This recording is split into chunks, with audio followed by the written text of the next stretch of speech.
break up the USF Bulls. I got him in the Natty, and I got Byron Brown winning the Heisman. Tell me I'm wrong. He's Cam Newton. I know the highest ranking USF's ever gotten is number 2, but Right. how can you make an argument against putting him number 1 this week? I think right now they're number 1. Like if they went ahead and just like voted today, right? Who's proven to be better? Iowa State? I don't think so. The Fighting Schianos, they won tonight, 34-31 over Ohio. Yeah, they beat Ohio though. That's not like Boise. You know what I mean? You got to beat a Division I team, not just the FBS guys or the MAC or whatever. Yeah. MAC attack. Yeah, I think we should just end the season now, rank the playoffs. Let's go. I'm telling you, tell me it wasn't impressive though. It was. Boy, it was a solid beatdown.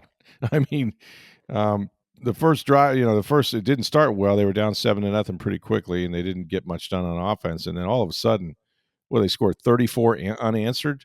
Well, 34 unanswered. No question. But I also thought early they had a 4th and 1, and they went for it. Mm-hmm. And they did the tush push, but it was a long 4th and 1. Like yeah, it was. Like that's not the like I have no problem with the tush push. I have no problem going for it there. But how are you going that far away on a tush push? Yeah, that was not going to happen. And they got stopped, and you're like, oh no, this could rest momentum. But then that fake punt was brilliant, beautiful. Oh, that was the game right there. That turned everything around. Pretty good hose on that punter too, by the way. He didn't just like dump it off. It wasn't a punter; it was a backup quarterback. Oh, it was the backup quarterback? Okay. Yeah, he's a true freshman quarterback. Okay. Came on the field like a punter, and nobody noticed. So I was going to say, how is it that they're not studying the roster over there and call timeout or at least set up the defense? They did not notice, and that was a quarterback that threw that. That's why he had a hose. Oh, wow. Yeah, I was like, man, that guy really threw the ball well down the field. They did everything right. I mean, they did everything right. And I'll tell you, they were talking about how Golish has brought in a whole bunch of transfers. And these aren't just any transfers. Like these guys, they started reading off their stats. These guys were productive at the schools that they were at. And they were big time schools. They were Power 4 schools. Yeah, exactly. Yeah, they were transferring from Power 4 schools for a chance to play, and you could tell they could play. I mean, they out hit them in. Some of the guys on that defense are pretty damn impressive. They got some linebackers, some defensive linemen that are, they're getting after it pretty good, and some corners that played man coverage at times, jump routes. Like I was thoroughly impressed. Like I don't know how good Boise is now without Gente going, with Gente gone, but their quarterback had a lot of experience, and this was supposed to be his team, his time, and all that. And they bottled those guys out. They kept everything in front of them, and they stopped the run cold, and they just dominated a college football game, 34 straight points after giving up the early touchdown. So, now they get to play Miami and Florida back to back. So I don't know how that's going to go. You could be the best 1 and 2 team in the nation, I suppose. Well, but look, we knew that. Look, their first 3 games all against ranked teams: Boise, at Florida, at Miami. You knew it was going to be a tough stretch, and 0-3 was a real possibility. And we talked about you need to win at least 1. If you could win 2 or 3, even better. But win at least. Look, if you win, if you beat one of the State next 2 handily, teams that are both ranked, right? Right. But you beat Boise State handily, who many are predicting would be the non-Power 4 representative in the playoff. Yeah, they're number 25. They're a top 25 team. Right. So if you go to Florida and to Miami and lose, and let's say, close games. Yeah. There's no shame in being 1 and 2 with that. And if you basically win out and go 10 and 2 to finish the season, you got a good shot at the playoff, to be honest. With those 2 losses, no question. And that's not saying they can't knock those guys off, but just play it out. Right. I was looking at the rest of their schedule.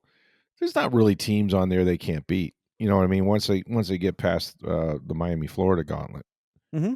I mean, you're at Memphis. You're at Navy. They're conference teams, but I mean, it's not like these are powerhouses that you just go, oh, there's no way we can beat them this year. Look, if Byron Brown plays like that, oh my God, like anybody in the conference, they can beat, no question. You know what I missed about? Good to see him back. Yeah, I forgot how big he is. Yes, like he's huge. He was trucking people. Oh my God, he ran over some folks. I'm telling you, he looked like Dante Culpepper size or Cam Newton size, and got a hose on him to boot. He can throw the ball down the field really well. Like that was the real deal, man. That was not a not a smoke and mirrors type win. They lined up against Boise, and I mean, is Boise, Oklahoma? No. But I tell you what, they've won a lot of football games, and they had a reason they were ranked 25th. They didn't have Genty, which was going to be an adjustment for them, and they're coming down in the heat and all that. But man, I'll tell you, like they just whipped them. I mean, you rarely see something that convincing, because it wasn't like that many. I mean, the one trick play, obviously the fake punt got them going, but after that, it was just line up and whip the guy in front of you, and they did it. So I was impressed. Maybe Alex Golish knows how to recruit guys from bigger programs and get them to come in here for 2 years. I mean, look, you might as well get guys with experience if you can bring them in for a year or two. So what? Well, that's what they're looking for. And look, you're coming to a team that can play offense, and you have a good quarterback coming back in Byron Brown. Yeah. So if you're a transfer that is leaving Texas A&M or one of those schools that those kids came from, and you're looking for an opportunity to play well, have a shot at the college football playoff. Yep. You got a head coach that has turned its program around, and you got a quarterback that's going to be good. Like it was intriguing for players, and you're seeing. I think you're finally seeing USF has depth, which the part of the problem is when you take over a program that won one FBS game in 3 years, the cupboard's pretty bare when you took over. Oh, yeah. So as the first year or two, like you're just trying to find starters. Forget about depth. Forget about those pieces. And now that you're into year 3 of this, and you've gone to 2 straight bowl games and won them, and your coach is considered really good, and Byron Brown stuck around, could have transferred, stuck around. That says a lot about the program here and that. And you're seeing a lot of these players came, and they all contributed tonight. It was fantastic. Like you couldn't have asked for a better start for USF to the season. I mean, a win. You were hoping for a win. You didn't expect 34-7. No, I didn't see that coming. I thought when they got down, 7-0, I thought, oh, here we go. They're not going to be able to hang with these guys, and quite the opposite. Boise was not able to hang with them. I'm looking for a stat, and maybe you know it, but it had been, I don't know how many years since they beat a ranked opponent. 2011, Notre Dame. Notre Dame, right? There you go. That was that was Labor Day weekend of 2011. It was the first game, I think. Yeah, Leroy Selman died the day before the game, if you remember. He was supposed to go remember. To the trip. I didn't know it was in that context, but yeah, I remember the night he died. Obviously. Yep, that was the night before he was supposed to be heading up there, and wow. But yeah, that's the last time they beat a ranked opponent, 2011. That's incredible. And now they got 2 more shots the next 2 weeks. Yeah. Well, like you said, if they get one of those, or even hang with the both teams and give them fits, and then come back into their conference and then do something. Certainly with that quarterback, there's no reason they won't be in a lot of games. And some of those transfers, like I like the running backs. Man, I really like the linebackers. They had some guys that could really run and hit, like really, really good players. And the corners were aggressive. They played tight coverage, and they jump routes, and they got their hands on a lot of passes. They could have had probably 2 or 3 more interceptions. They just dropped them. Yep. So a little disappointed in the crowd, although it was an early start. They announced 34,000. I'd be surprised if there were 24,000 there. Yeah, 5:30 in the middle of summer in it's Florida. Tough. Traffic. It's tough. Yep. Yeah. So no favors there, because they wanted the primetime game to be, Nebraska and Cincinnati. Your Bearcats, where Tay-Tay is at this game. I didn't realize it was in Kansas City till you told me. Yep. The home game for Travis and Taylor. So yeah. I'm wondering, what are they doing there? I know he played for Cincinnati, and him and his brother Jason, but come on, man. And by the way, she didn't look the least bit interested. I'm not a big reader of body language, but it's not like when she's up there and Travis is playing, she's all in. She's with Mama Kelsey. She's cheering on her guy. And now she got no dog in the hunt here, man. She's there with the boyfriend, or the fiance, I should say. So yeah, she didn't know any of these guys. So who's this? Is right, exactly. Although Mahomes is there too, so yep, it's the whole gang. Well, his clone's on the field in Dylan Raiola, so yeah, I know. He's wearing number 15. Don't compare me to Mahomes though, just because I'm looking exactly like him. Started to sound like him after a while. But college football is back, man. I'm all about it. Like, this is cool. This is a cool night. Even though it's Thursday night, it's not a typical night to watch much college football unless you're into the Mac Attack or something like that. But, like, what a weekend ahead. But all the way through to Monday. Absolutely. But not only that, USF did this in national TV. I mean, it started the opener. It started before every other game. I mean, Yeah. there were some other games that kicked off at 6 or 6:30, but Yeah. this is the one on ESPN at 5:30 that night in front of it, and they balled out. I mean, yeah. kudos to Alex Golish and the team. It was a great opportunity for them to show the nation and recruits and everybody else what they got going on here, because college football is just starting up, and they had the game over in Ireland last week with Iowa State and Beck's son playing quarterback, and Iowa State took care of business. But this is the weekend, and it started tonight, and it started with USF, which was cool. And everyone was freaking out about the black uniforms in the summer here in Florida. Yeah, I saw that. Didn't seem to bother them. I mean, you saw Boise State by the end; they were gassed. Oh yeah, the heat and humidity took it out. I mean, and the game itself took it out of them too. But yeah, well, yeah, they're getting leaned on pretty good. It's hard to play when you're behind like that because guys are just teeing off. But yeah, no, they had a little trouble, I think, with it. Didn't seem to bother. I mean, for the most part, it was a late afternoon night game, I guess, for these guys. These guys in Florida, they're very used to it. Look, I'm sure they were talking before the game how they tried to simulate some of the hot humidity and stuff like that, going indoors, turning off the AC and whatnot. But you really can't. You really can't do that. Oh, and how about your boy Nico Grammatica with a 52-yard bomb to start the scoring? And I believe you mean Nico Walenda, according to Matt Berry on the ESPN broadcast. Such a great line by Matt Berry. He goes, I kind of feel like they're like the Walendas. They only can do one thing, which was great. I think Martine was at the game. I thought they said they had him on camera, or maybe not. Yeah, they did. Yeah, they showed him in the suite. They showed him in the suite where he was watching. Yep. There you go. It is a long line of kickers there in Tampa and in USF for sure. I think his younger brother's committed to USF as well. I think so. Yeah. Which will be a real conflict when they have to go up against each other. No, good for him, man. That's really cool. I mean, I had long conversations with him, with Martine about that. They're both soccer players, obviously. But as Martine said, he goes, if you want to go to college to play soccer, it's a lot harder at times because some of these bigger programs, these soccer programs, recruit from all over the world. They're getting players from South America and Mexico and different Europe and different places versus, go play football and wind up at a Division I program like USF. So, man, he nailed him. He's perfect both times. It was a great start. Just a great start for USF. I mean, this is a feel-good story. I don't know how long they'll feel good. Maybe after next week it might be different. But, to be on the national stage like that, to just hammer a team like that, you don't see that very often right out of the chutes. And Boise was not ready for them. Whatever they did to prepare, they had no idea what they were going to run into. Like, they were probably looking at last year's USF film. But they got a whole bunch of new. They got dudes now, as Matt Baker would say. They got dudes.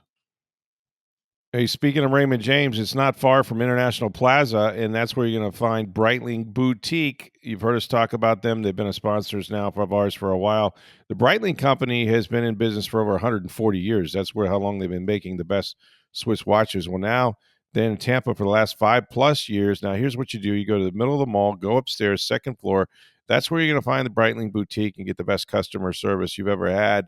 They're going to tell you about all their watches, right? For men, the Chronomats, the Navitimers, women's watches. These are sports watches. They are beautiful. They are durable for your wife, for your girlfriend, and she gets to select from just an array of colored wristbands to boot. And while supplies last, and that is important, if you're an NFL fan, you got to listen to this. There are 32 team watches, 32 teams in the NFL. They have 32 team watches, Chronomat watches for men. They have the team colors on the face of the watch, the logo included.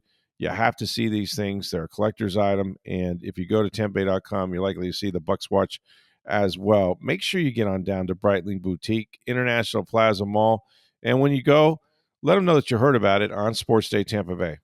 All right. Well, the Bucs have filled out their practice squad. We'll get into that in just a minute. I thought it was interesting. And look, it's early in the process, and he wasn't subject to waiver claims, but there have been some quarterbacks that have been moved and some signed.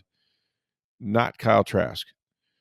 Like I'm kind of curious whether or not there will be a team. I think he's going to have to be one of these guys you bring in on Tuesday to work out when you get injuries and see if you want to put him in your practice squad or something like that. Um, I'm not sure what his future is going to be in the NFL. I'm curious about it now. Well, it says a lot about why the Bucs made this move as well. Although a lot of other teams don't have a lot of tape on the guy, but outside of a few preseason games, although lots of them the last few years. But it's. I mean, you hope he gets a chance somewhere. And look, there's going to be injuries this year, so he'll get some tryouts at some point. That's the route I think he's going to have to go. Yeah, Yeah, as some quarterbacks go down, and whether you need a backup or even a practice squad guy at that point, like he'll get some tryouts and hopefully he catches on somewhere then.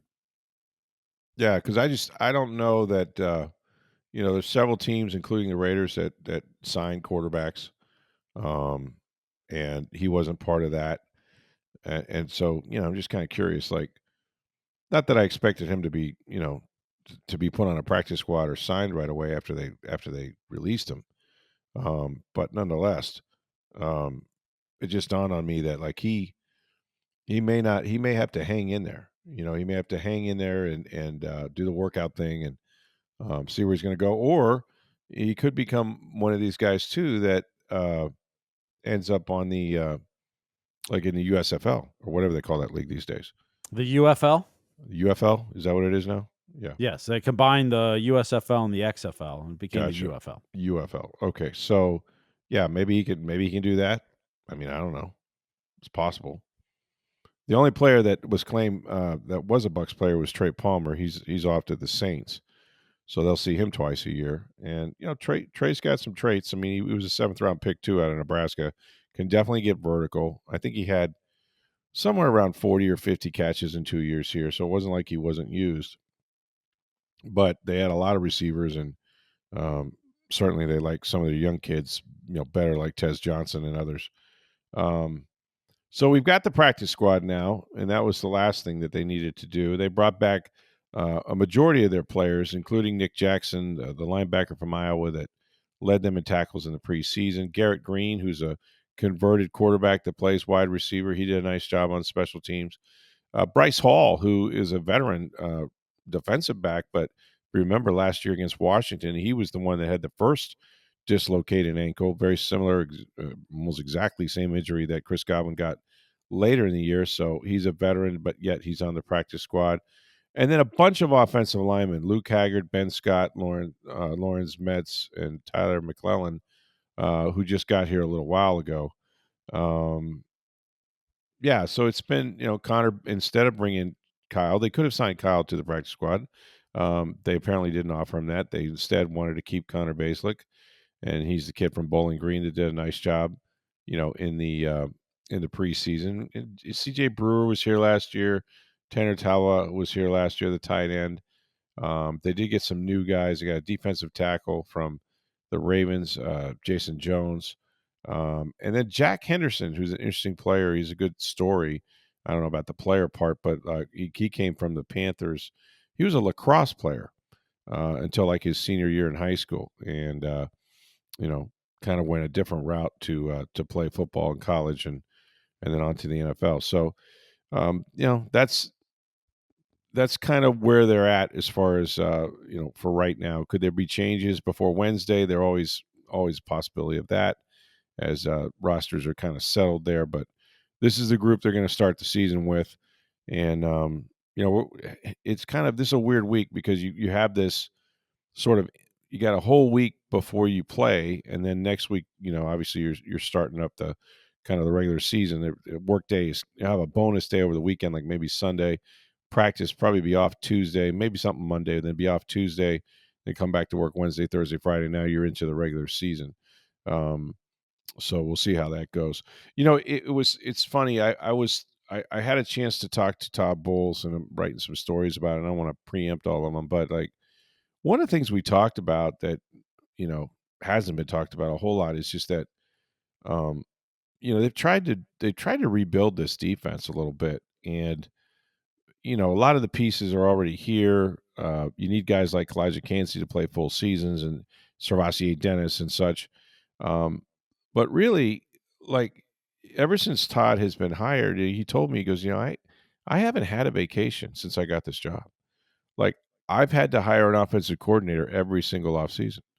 I get about 4 weeks, and then I guess both his sons tore their labrums in their shoulders this past off season, so he had to go to Michigan and take care of one, and he's doing Zoom calls on the way and on the way back home when he switched off with his wife, and then he finally, got around to hiring Josh Grizzard, but that all that takes time, and yet he still managed to find time to watch sort of every play from every game a bunch of times from last season, and came up sort of with some ideas about what they were missing. And I think we've talked about that as far as pressure on the outside, and obviously getting after the quarterback and trying to stop those passes over the middle and whatnot. But it to me, this Bucs season will be about a couple things: how they survive however many games they are without Tristan Wirfs, which Jason Light said today on the radio that he expected Wirfs to be back before Godwin, but he also said he didn't think Godwin would be back at least until after the first month of the season, that he was going to miss every bit of 4 games. So, if they sustain another injury or two to the wide receiver position, that could affect that. But I think protecting Baker, how they can function without Tristan, hoping that they don't have any more injuries at receiver, because I think Mecca and Mike will be fine, but you do need you need 3. You got Sterling Shepard and some of these other guys that they have to kind of survive that. I think they're going to use a lot of Bucky and a lot of Rashad White together to try to get the best 5 players on the field. That's what I think they're going to do. But the defense is not gotten the full attention that it needs, because their defensive coordinator and head coach has been hiring offensive coordinators every year. And you don't really consider that like that's your off season. Like that's the whole time you would either recharge or reevaluate or do some of those things. I'm not making excuses. It's a whole organization. It's not just all on Todd Bowles. But really the defense is what needs the attention this year. And if they're going to win, Steve, it's going to be because they start stopping people, because I think this team can score points on anybody. I mean, they may have to do it a different way, Now Kate Otten is out again with a different leg injury, so that's going to be a factor. But barring more injuries, I still think they're going to score points. I'm curious to see how they're going to stop people. Like are they going to be sort of better, a lot better? Because if they're a lot better, they're going to win a ton of games. I mean, they just are. Well, the defense the last few years has been good. It's been a bend, don't break. They'll give up a lot of yards, but they're pretty good. But at the crucial times, they would make a mistake and let a play score. Yeah, and that's what had. It's their defense has been good enough the last few years, but it would get to that crunch time, that the middle of the fourth quarter, and they need a stop here on 3rd down, and then they let a big play go, or that's kind of we saw it in the playoff game a few years ago against the Rams. You get that game tied, you think you're going on, and they miss a coverage.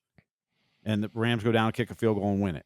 It's that kind of stuff. The defense has been good, particularly for points-wise, but it hasn't got the big stops when you need it, and that's what you want to see. And a lot of that has to do with they're not getting enough turnovers, which they only had seven interceptions last year. You talked a lot about that. Yep. You talked about no turnovers and poor tackling. Those were the 2 things he identified as their biggest problems last year. Yep. And, it's so if you're playing good defense, but you miss tackles, yeah, that's a problem. And then when you can't get that big stop, and some of that is you can't get the turnovers, which means you can't give your offense a short field. Yeah, to give them an advantage to score more points. Right. And if they can get better at both of those areas, yeah, they'll be a really good defense. Yeah, they need to get the turnovers for sure. He's going to dial up pressure, but he would prefer to get it with his front 4 and not have to blitz as much. I've looked at, ever since Bowles got here, they're going to have between 45 and 50 sacks every single year. Like it doesn't matter how he does it, he's going to get that many. But it actually does matter, because when you have to commit other resources to blitzing guys, you're leaving yourself open somewhere else. You're kind of gambling. You're robbing Peter to pay Paul. Having Kalijah Cansey start a season for the first time in his career, because he's missed pretty much the first 5 games each of the last 2 years with like calf injuries, that's going to be enormous, because Vita Vea is in great shape. By the way, don't let me forget about talking about the big trade in the NFL today. But Vita Vea is, he looks great. If you got him and Cansey playing together for a full season, and then we'll see. Hassan Reddick has to bring the juice. He has to bring that pass rusher that can get you 10, 12 sacks a year, and that's going to make Diaby better. I mean, but there's just a lot of ifs. A lot of ifs on that side of the ball. I think their secondary is better. It just depends. They, from a scoring standpoint, they allowed more points than they should. I think they were around the middle of the pack, but it was like 24 points a game, or 21, 24, somewhere in there. And, that's for a franchise that is known for defense, and especially a defensive coordinator. You got to stop that, because, man, if you're scoring 29.5, I mean, how many teams in Tampa would have killed for 29.5 points a game average? Are you kidding me? 29.5 points? You'd have multiple Super Bowls 2 decades right? ago. Easy. I mean, with some of those defenses they had here, for 10 years, Monty Kiffin, when Tony Dungy started in I think starting in like 97, maybe even 96, but 97 for sure, they went 10 years with top 10 defenses, and most of those were in the top 5, including the one, that a couple number ones that won the Super Bowl. They were just elite, and they couldn't get 17 points a game from those offenses. And you got a guy like Baker Mayfield and those guys out here spinning it for 29.5. They would have never lost a game if you had anything close to that.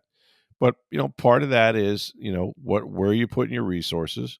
And I think right now there's obviously a lot of resources being spent on offense. They got Reddick for $14 million. Levante's older. The other guys are all pretty much young. Obviously, Vita Vea makes a little bit of money, but you don't have a ton of money spent over there yet.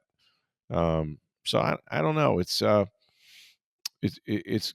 to be on them, especially early, because I think they're going to have to do some things offensively that aren't necessarily the way the offense is going to look later in the year. But Baker says he's been very present when it comes to. He went into this training camp saying, "Okay, I know the offense. I know the checks. I know there's so much continuity here. I haven't had that for years and years. Now, recognize what we have is we're not full strength. We don't have Tristan Wirfs, which is a huge bummer. But now that I know that, we have time to work on the fact that we don't have them. And what I've got to do is really be intentional about getting rid of the ball, getting rid of it, getting to the playmakers as fast as I can." So he said he spent the offseason seeing how quickly he can deliver the football and get it out of his hands, because he knows that that's going to be an issue.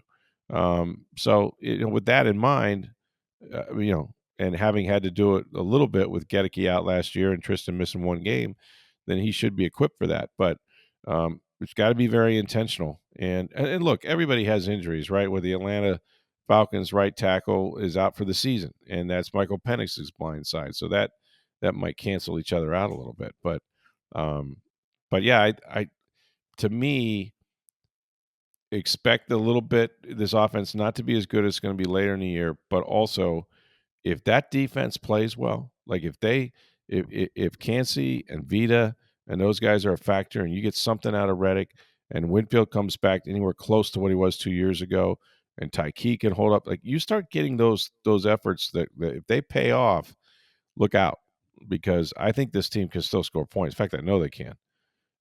I know they can. So we're almost there, man. We're almost to the week of the first regular season game. This is fun. Gosh, it is. Preseason is so long. It is. And do we have a new team that should rival the Eagles in the NFC? New top team? Well, you're talking about the Green Bay Packers, right? That's correct. And I would say they vaulted to the position of NFC contenders. Now, they're in a tough division. let's not kid ourselves. I mean, the Vikings were pretty damn good last year. Obviously, they're going to go, with the young kid at quarterback. So that's still sort of an unknown. But no, I think the Packers are going to be really good. They have a great coach. They have a good quarterback. They have weapons on the outside, and now they've got their Reggie White. To me, this reminds me a lot of when Reggie White left the Eagles and went to Green Bay and completely transformed their fortunes.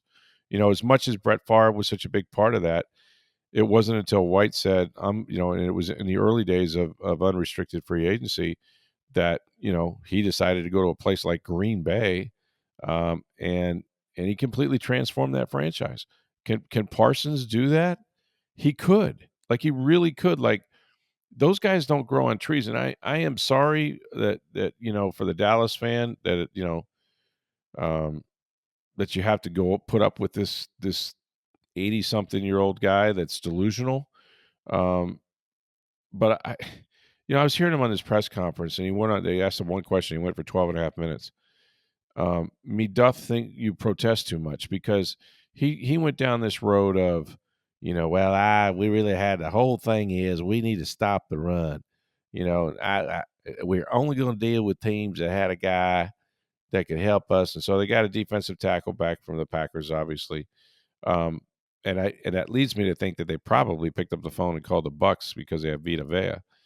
But if you're telling me that you're exchanging a generational pass rusher, edge rusher, who's averaged 13 sacks a year for this first 4 years, and you're trading him in for a big fat guy in the middle of your offense or defensive line to stop the run, are you kidding me? And I know there's going to be draft pick compensation and 2-2-1s, but where do you think the Packers are going to pick next year? In the late 20s, maybe 30? If they go to the Super Bowl, they're last, and they'll be picking last. And could you package those, and you have a couple other picks, and you can wheel and deal, but this is not the Herschel Walker deal. He literally mentioned Herschel Walker in his press conference. I mean, is this delusional or what? Herschel, you got like 6 picks or something. I mean, it was incredible what they got back in that one. Yeah, and they also had Jimmy Johnson making the selections. Yeah. Now, I don't trust Jerry. I don't trust Steven Jones. I don't trust the Jones brothers, or son and father in particular. But this is not. And besides which, if your intent was to trade Micah Parsons, if you'd gotten to the point where you said this might be a possibility, why in the hell didn't you do it before the draft? Because you were talking to him back in March. Well, they thought he had the deal because they were trying to negotiate directly with him. I know, and maybe that's part of that. Maybe it is, but you would have gotten a lot more if you'd have done it back then before the draft than you can get now. Now, and look, they probably would have gotten 2 number ones anyway. But like, I think you would have found more teams interested. I mean, teams have they're up to the salary cap. They're cutting players. Before the draft, you could have had a number one that impacted this season. That's what I mean. Yeah, exactly.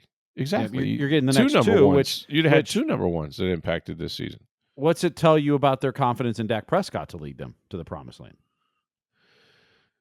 Well, I mean, the picks aren't going to help you for at least another year or two. Yeah, not till next year at the earliest. Yeah, that's what I mean. Now, he did say, and I think this is BS, as much of the press conference was. He did say, "Now, I don't think we got to wait till next year to use these draft picks. We might be dealing these for players now." Well, okay, like, but again, what players are you getting for the 30th pick in the draft? Or not very good ones, not as good as if they were a top 10 pick. And I don't know that teams are. I mean, it depends on who you're trading, but like, I don't know that teams are going to want to deal with you now. I mean, they're probably going to want to wait until all the other pick actually is. All the other holdouts are now in Trey Hendrickson and McLaurin, and they're all signed. Yeah. And they traded them to the NFC too. And the Cowboys play the Packers this year. It's just really weird. Look, if a big time defensive tackle was needed, there was limited teams you could talk to. So, I guess. I mean, who did they get? Kenny Clark? Is that who's coming? Yep. Kenny Clark at 2 1s. Yeah, and Kenny Clark. I mean, I don't know that Kenny Clark is at the point in his career where either the arrow's up or down or just kind of like treading water. You know what I'm saying? Like, I don't know what kind of Kenny Clark you're getting, to be honest with you. I think this is a horrible deal for the Dallas Cowboys. It's, teams spend so much effort, and next to quarterback, they spend so much effort trying to find a guy who can come off the edge and affect the game and sack quarterbacks and make plays the way Micah Parsons has.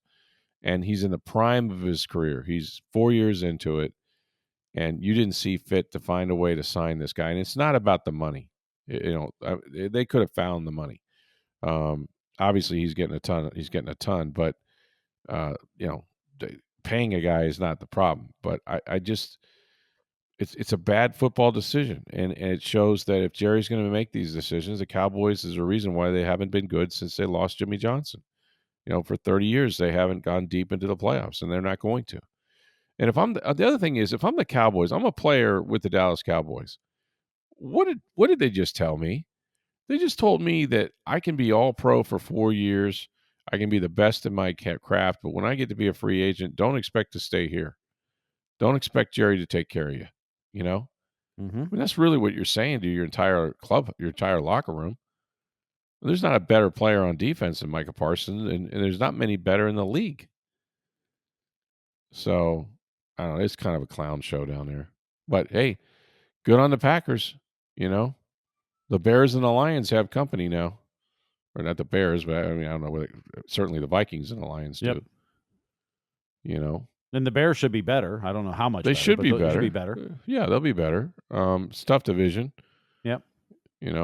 But I would put the Packers, if I was listing NFC teams now that are contenders, I'd start with Philadelphia just because they're the defending Super Bowl champs, even though it's hard to repeat. I'd probably have the Lions in there, the Rams if Stafford is healthy. But I'm going to get to Green Bay pretty quick. Washington's still in there. And Tampa Bay.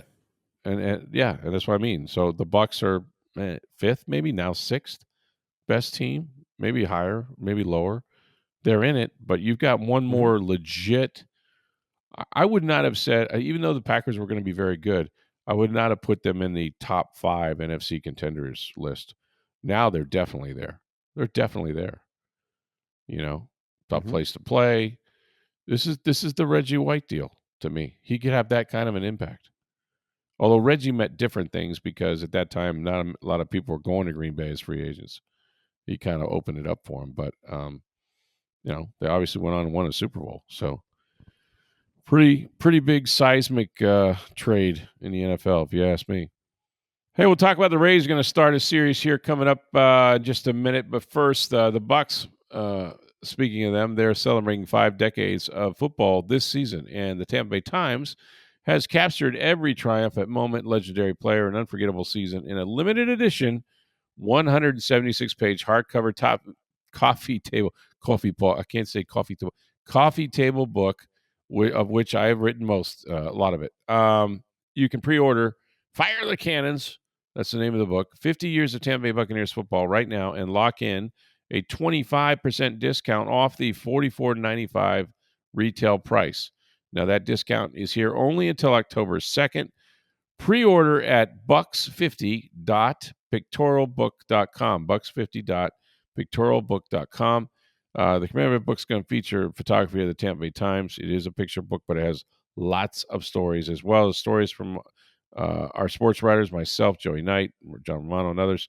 Experience this complete journey from the franchise's birth through the glorious Super Bowls. It is the perfect gift for the holidays because the book will be shipped directly to you by November 14th. So again, go to bucks50.pictorialbook.com and order now. So where are my Tampa Bay Rays headed these days as they limp to the finish line? Well, they're in Washington, where they had the off day there on Thursday, so they'll start a series against the Nats tonight. But because we had Matt Baker on yesterday, we didn't talk about the Rays' collapse on Wednesday against the team you're chasing.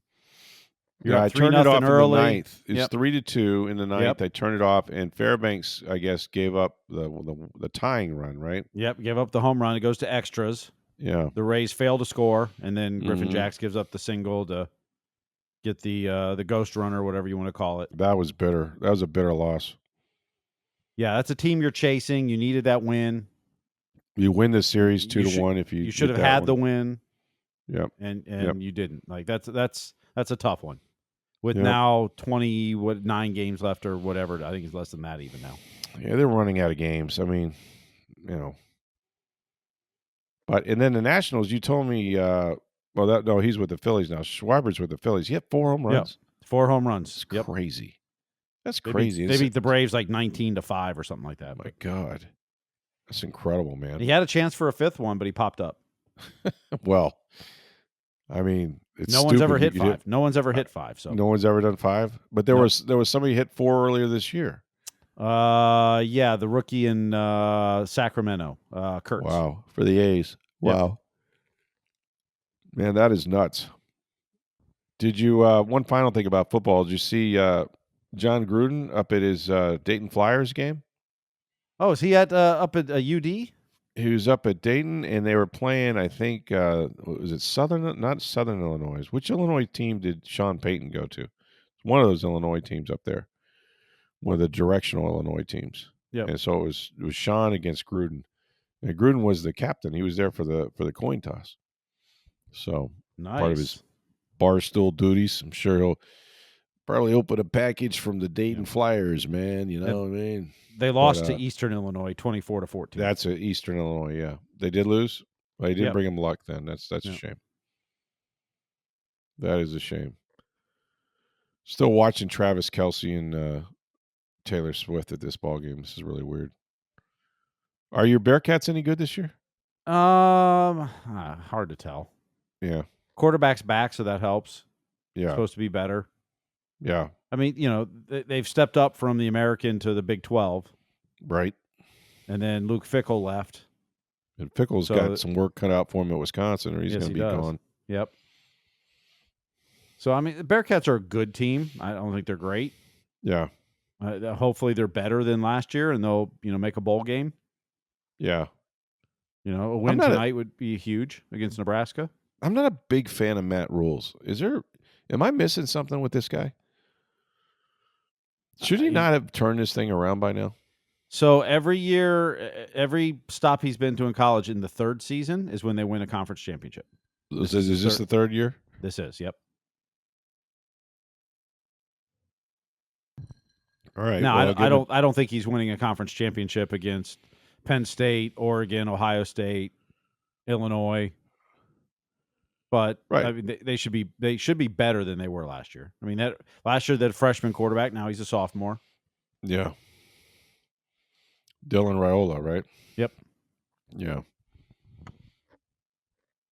So what happened to Arrowhead? It's now called Geha Field? GEHA Field. GEHA Field. So they do the initials. Okay. Yeah, it's been that way for a couple of years now. All right. At least a few years. At Arrowhead. Yeah, it's a local company. I forget what it does. But for as old as that stadium is, and it's very old, it's held up extremely well, like inside and out. It's got good bones, as they say. Yeah, it's got good bones. It's got suites. It's got space. Like, it's just kind of held up. I mean, whoever constructed it was pretty progressive, I think, because it's old, but yet it doesn't. You don't feel that way when you're in it. Yep. Now, I've not sat in the seats, but nobody sits in Kansas City. I don't know about this college game. When you go to a Chiefs game, it's the damnedest thing. Nobody sits in the seat. They stand for 3 hours. Swear to God. And so you have to stand because you can't see. Like, they don't even sit between plays. It's the weirdest thing. It's the way it should be. They're crazy fans. They really are. They're good fans. Yeah. One more note on USF tonight. Yeah. This was the first time since 2005 that Boise State did not score in the final 3 quarters of a game. Oh, my God. Wow. Saw that on fumble.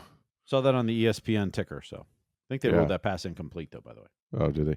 I'll tell you what, that was a complete, I mean, seriously, that was an impressive win. Like, the way they did it, like, you'll see scores sometimes that are kind of out of whack, and you go, what happened? And there might be, a pick 6 or 2 or just sloppy play, right? Turnovers. This was one of those where they just lined up and beat them down. You know what I mean? They just out hit them. Yep. Out punished them, outran them, out tackled them. Like, it was no joke, man. It was impressive. They physically got after them. So maybe Alex Golesh has something. And if he wins next week, oh boy. Oh. They won't be getting on the radar of many of these SEC teams anymore. Well, last time USF played at Florida, it was a close game. Remember, it came down to the very end. Yeah, it was. USF had every chance in the world to win that game. They might give them hell again. Give them hell again. All right. Well, we're going into the holiday weekend, and we will be off on Monday for Labor Day, which I was reminded of today, as a matter of fact. I didn't realize that Monday was Labor Day. But, hey, hope you guys enjoy that. We will. And then be it's back game week. It's game week. It's game week, man. Yeah. When we get back, it's game week. After we watch all our college football, I'm just going to OD on it this weekend. I'm just going to sit on the couch and watch all weekend, even Monday night, see how Belichick does. I think I might be in the minority, and if you look at their schedule, it's not that hard. I think Belichick's going to do really well. He's going to surprise people. They do have a relatively easy schedule. They do start with TCU Monday night, right? But after that, it's there's not many tough games on there. But regardless, I think they're going to play well. I think they're not going to make. I think it's going to be a Belichickian type operation. I think it's going to work. Yep, that's 1 year. Who knows? Anyway, thanks for listening. As always, get on down to Breitling Boutique International Plaza Mall. That's where you're going to find the men's watches and Navitimers, also NFL watches, all 32 teams represented there. Watches for your wife, your girlfriend, sports watches.